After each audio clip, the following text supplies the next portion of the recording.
Regarde, est-ce que vous savez que la sagesse se trouvait en Égypte? Vous savez ça au moins? La sagesse se trouvait en Égypte. Quand on voyait les pyramides là, on essaye d'imiter, mais ça ne peut pas être comme ça. Amen. Ça c'est l'imitation. Amen. Donc la sagesse se trouvait où? En Égypte.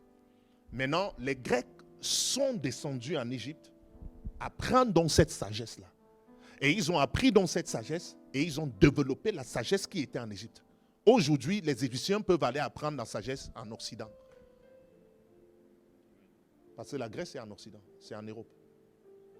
Donc ils sont allés apprendre et ils sont devenus les maîtres. Ça veut dire que ceux-là ont fini par perdre ce qu'ils avaient. Ils n'ont pas transmis ça peut-être à une autre génération. Ah. Je peux continuer? Mais l'Esprit de Dieu me disait que regarde donc comment Dieu est. Il dit que les principautés, les princes de ce monde des ténèbres apprennent la sagesse de l'Église, de nous.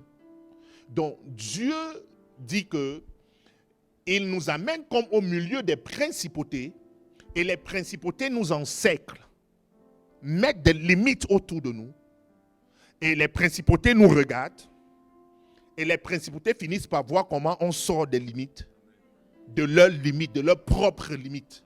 C'est eux qui ont mis les limites, mais ils voient comment on sort de ces limites-là et ils finissent par se dire, ils ont fait comment?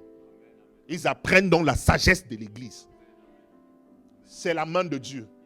Ils ont mis des limites. Ils savent que vous ne pouvez pas traverser ces limites-là. Vous finissez par traverser les limites. C'est pourquoi il dit, réjouis-toi, toi qui n'enfantes pas, élargis l'espace de ta tente. Naturellement, les principautés, quand les principautés mettent des limites, vous êtes Christ. Ça vous a Christ.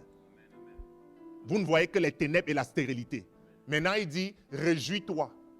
On regarde des gens qui devaient être Christ. On voit ces gens dans la joie. Ah, comment ils ont fait? C'est de toi que je parle. Nous sommes en train d'élargir les limites.